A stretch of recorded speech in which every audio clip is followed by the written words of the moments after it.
Corditsa an leabhar seo libh.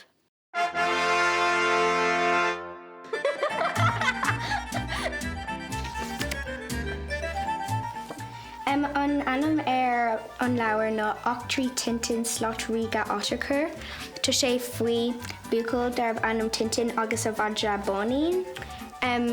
Bulann siad le olómh agus tain siad chuig an tildómha leis agus thuirlíonn alón rudí aisteach do tintin. Bíonn daoine ina leanúint agus bíonn daoine a gcuirí é a bharú. Tá mise héinteag agus ceapméid go raibh sé éasca le tuiscint agus an éasca le léamh. Níl aon rud nar thahandam faoin leabhar.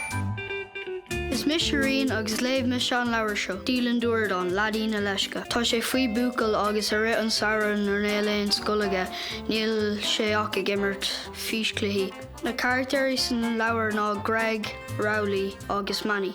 An characters fearlam ná Manny, mar bhí sé sais snaky fiú gachar rinne sé.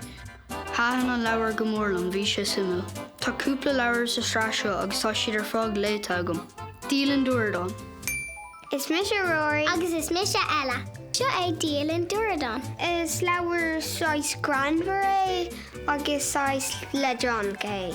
Tá sé 6 granmhar mar dúirt Rory. Tá Greg agus tá Iad agus tá Wam agus tá gá drithar. Agus tá Heather.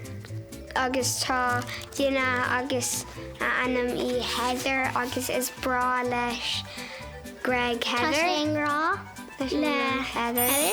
Tá lá picture but bottom dothna ar na picture. Agus tá seo grandmother. Well, díguit a bhrána. Ochtáiste. Agus ochtáiste. Seach